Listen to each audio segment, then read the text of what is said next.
everyone, and welcome back to my channel. If you are new, welcome and thank you everyone for watching. I hope everyone is having a great day. My weekend started off crazy, but with God's grace, it got greater later, right? Today, as you know, is a day for me to reflect. That's what I usually do on Sundays, a day for me to reflect on things, cook, and get ready for my week ahead of me, right?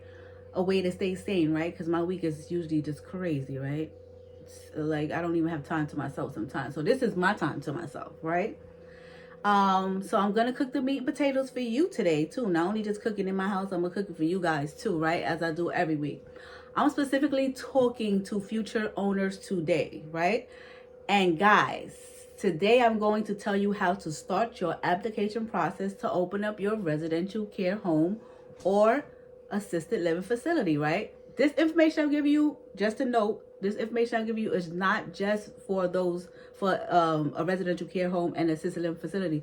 This information I'm going to share with you today is also to open up a day support, right? So I will talk about that in another video, what a day support is, right? And I say license, right? Because you can open up an unlicensed home as well. And I will talk about that in the near future. So I'm going to take it back to the drawing board today, like I said. So let me start off by saying this. Like I've noted before in my other videos, the information that I provide in these videos are all facts. My source is from my direct experience and directly from the websites itself, right?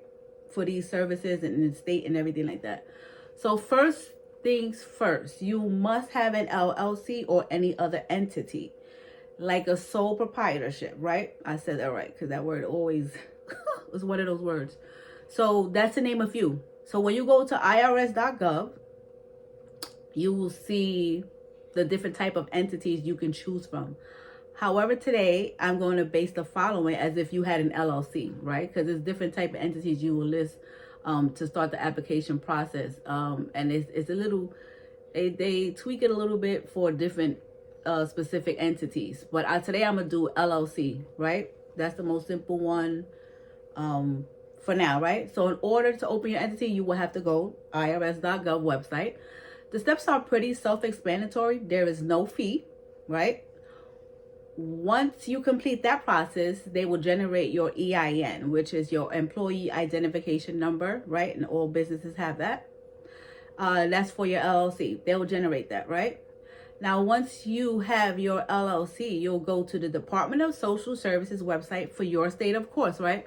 And on there, you would type in open and assisted living facility or adult daycare, right? Which is called day support.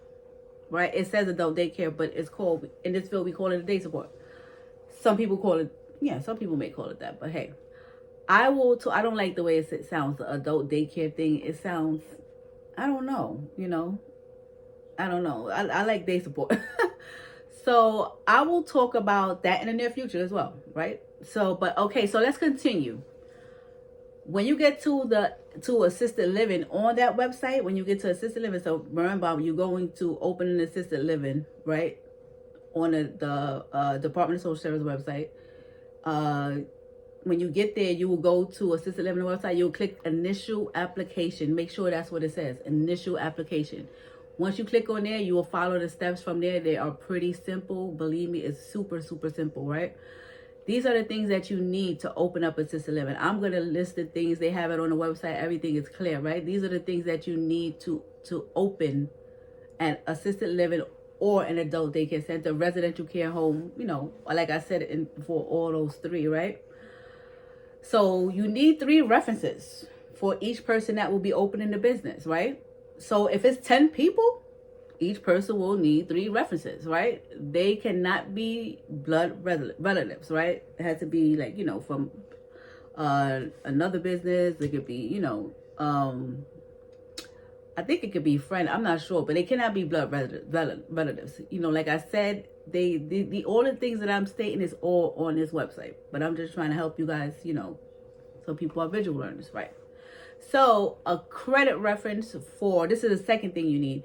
A credit reference for your LLC or entity you hold. Whatever entity you hold, like I stated before, you go on irs.gov and you can choose your entity that you are going to be using for your business and which entity fits your business, right? So you need a credit reference for the LLC or entity you hold, right? You need a letter from the credit bureau or utility service under your business name that's in good standing, like saying that you pay your bills on time. You pay for the LLC. This is not your credit, because this is where I had got stuck a little bit. But it's for your LLC. It's not your credit, even though your regular credit and the LLC kind of go hand in hand. But you need, in order to open up and start this process, you need a credit from your LLC, something in good standing that's in your LLC's name, right? Your business name, right? You will need an annual operating budget, right? And that's very important. So to obtain that, you can simply look up how to create an AOB, I called it, an annual operating budget. If I'm not mistaken, it will tell you on the application exactly how to do it, if I'm not mistaken, right? But of course, you know, you can Google how to obtain an annual operating budget, an AOB, right? You need a certificate of organization or registration for the LLC. So you can obtain that from the county where you are doing business, right? For Virginia, it's the SCC website. I mean, I'm sure, like I said, it's for Virginia, the SSC website. I'm trying to see what that abbreviates, but I'm gonna go ahead on because I'm not. I'll sit here and be, you know, beating around. No, I ain't doing that. So the SCC website, you go on there and you will get a certificate of organization or the registration for LLC in that county, right? So once you complete the steps of the application, it has to be sent into the address that is designated on the website. And like I said, it's the website, Department of Social Service for your state. There is a fee, right? It's a very low fee, and it depends on the capacity. For the state of Virginia, 1 to 12 individuals, the fee is $14. That's chump change, right? 13 to 25, it is $35, and so on and so forth, right? As you can see, it's very low.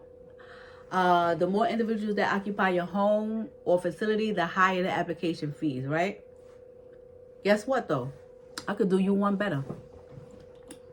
They also have on a website instructional videos, a step-by-step process, right? For all my visual learners, right? Because some people are just visual learners. Like, you know, I can do both, but visual is always, you know, good to do if you're that type of learner, right?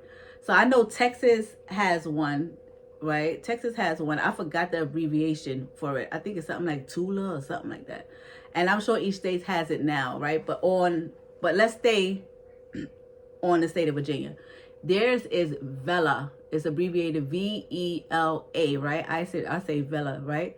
That is abbreviation for the Virginia Enterprise License Application. So when you do it through VELA, you can upload the documents. This is for people that, you know, you can upload the documents. I have stated above, opposed to sending them in.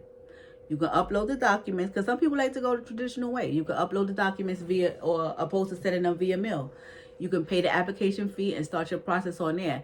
And if I'm not mistaken, I don't want to quote me and people like, no, that's not what happened. So if I'm not mistaken, it also gives you the option to track your application status. This is the option for people who prefer to use a computer. However, if you're a traditional person or just not computer savvy, there's plain old United States Postal Service. Once you finish that application process that I just told you, all those things that you need, you will send it in via mail to the designated address they have on that website, right? So all that I have named above is for assisted living or an adult day support, or like I said, residential care home. What's it called? All one and the same, besides the, but I wish that I could tell you that that's all to it, right? And it is definitely not.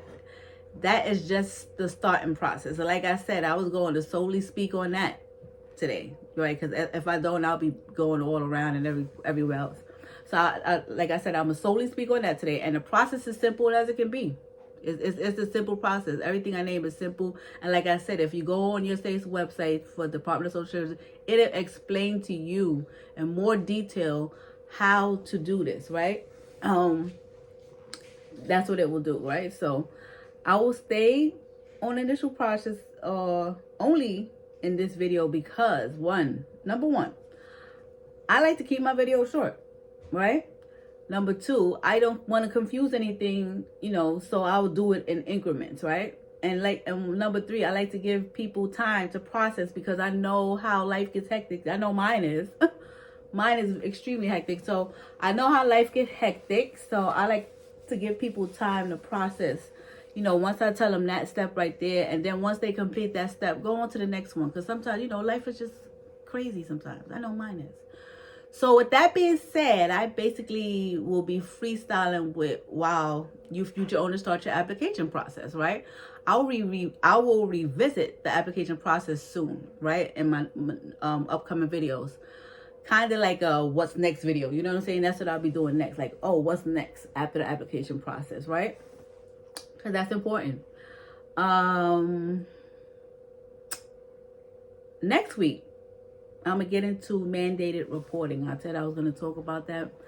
And I'm going to talk about it. It's a subject that needs to be discussed. People shy away from it, but no, not me. I don't. This is very important in this field.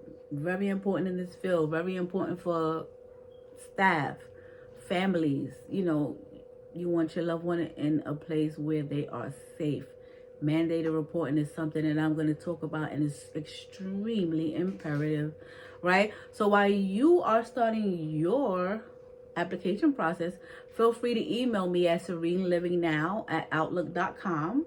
That's serenelivingnow@outlook.com. Or you can go to the Serene Life Now website and get a free consultation from me, right? And that's serenelife4you.com. And I'm going to say it again, serenelife4you.com, right? And submit your email. This is what you can do on the website. You go on the website, submit your email, and I will reach out to you. Like I said, there's no fee for the consultations. Just ask anything you want. If you don't have if I don't have the answer, for you at the moment, believe me, I will get to you. I will get it for you, and I'm gonna get the accurate one. You can trust and believe I will get you the accurate answer. Or you could just tell me, about your progress and how you're doing so far in your application process.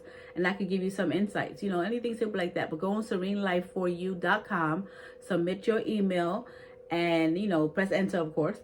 And I will reach out to you, right? So I believe in you, but at the end of the day, that doesn't matter much if I believe in you unless you believe in yourself, right? So what I hope my viewers got out of this video is how to begin the application process, right? To open up your assisted living home or facility, or like I said, this is for day support as well. Okay, so, and don't forget to like, subscribe, then share.